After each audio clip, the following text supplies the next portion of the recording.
State 5 factors that enabled the Mau freedom fighters to sustain the war against the British.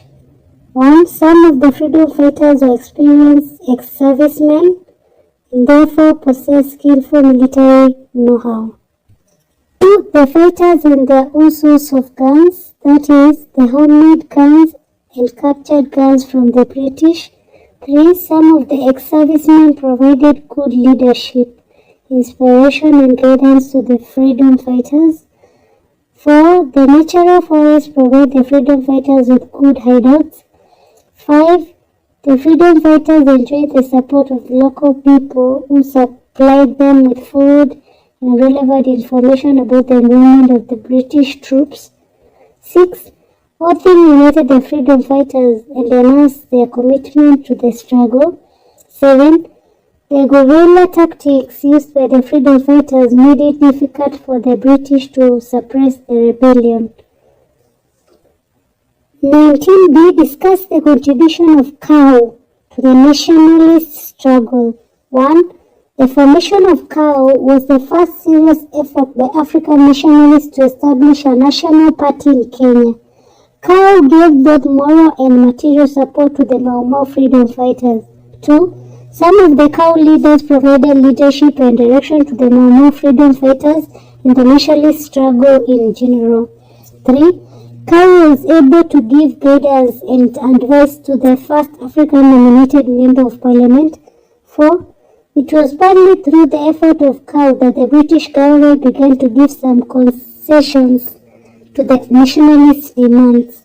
5. KCSE laid the foundation for the formation of KANU, which led Kenya to independence. 20a. Identify the challenges in the provision of medical care services Kenya has since independence. Poverty. High doctor-to-patient ratio, that is 1:10,000. Recurrent diseases, for example, malaria, tuberculosis, and typhoid. HIV/AIDS pandemic. Disparity between urban and rural areas. 20b. Explain 6 achievements in the provision of health services during the post-colonial period in Kenya. 1. Increasing numbers of healthcare personnel have been trained. These include doctors, pharmacists, clinical officers, and nurses. Both the government and private sectors are involved. 2. There has been expansion of hospitals and health centers countrywide. In addition, there are national referral hospitals for i.e. Kenyatta National Hospital in Nairobi and Moi University Teaching Hospital in Eldoret. 3. Preventive care programs, for example, immunization, family planning, and voluntary counseling and testing, that is for HIV/AIDS, are conducted. 4. The African Medical Research Foundation, that is AMREF, has mobilized women towards developing and sustaining primary health-oriented projects which lead to nutrition, hygiene, and prenatal care. 5. Kenya has gained support for health programs from international organizations, for example, the World Health Organization.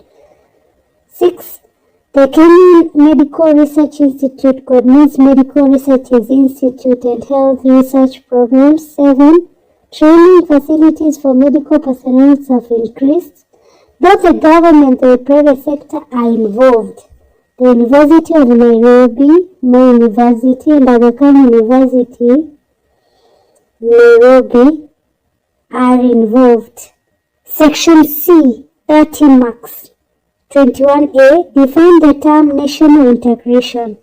It is the coming together of people of different political, economic, and social backgrounds to form one nation with a common history, language, and government. 21b. Discuss the importance of national integration. 1. It fosters unity and cooperation between people of different backgrounds within a state. It enables people to disregard the initial difference for the good of the nation. 3. To provide national development.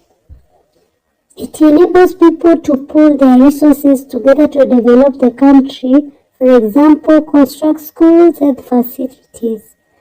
3. To promote peace and stability of a country as the people are able to coexist harmoniously. 4.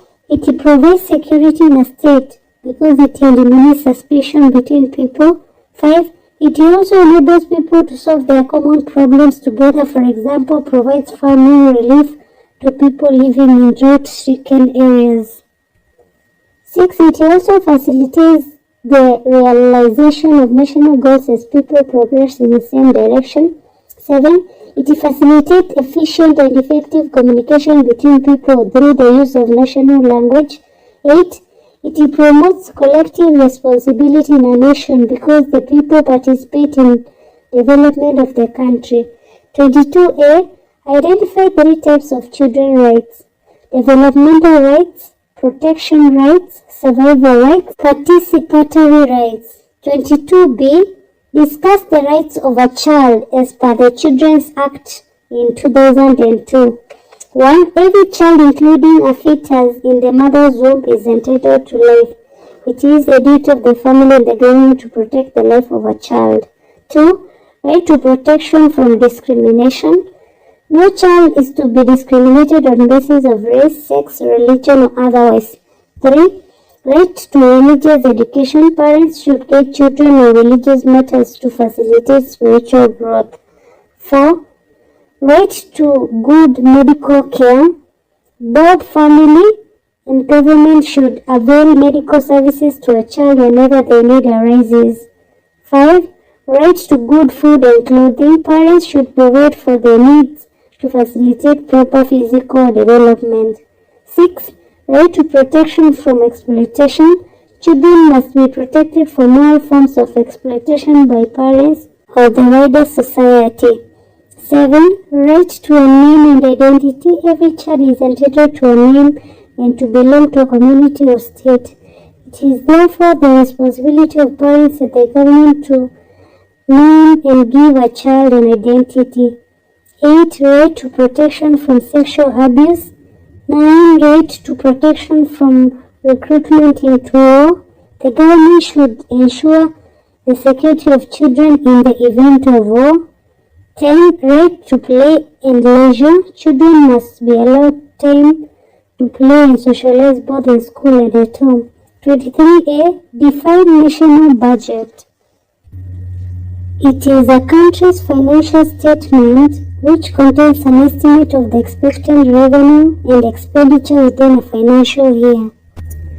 23B. Explain the importance of national budget. 1. It enables a country to identify its sources of income within a financial year.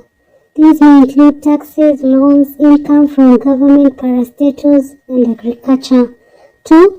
It enables the government to prioritize expenditure of scarce revenue.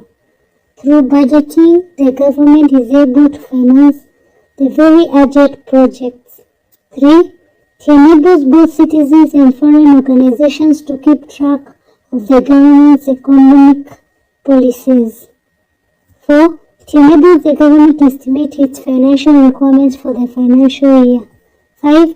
It gives Parliament an opportunity to discuss and approve sources of government revenue and expenditure. 6. It enables citizens to assess the performance of a government within a given financial year. 7. It enables proper use of government revenue as each department has to prove its expenditure before more allocations are made.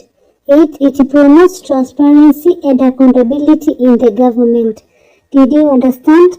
Kindly let me know in the comment section below. Also let me know what video I can do tomorrow.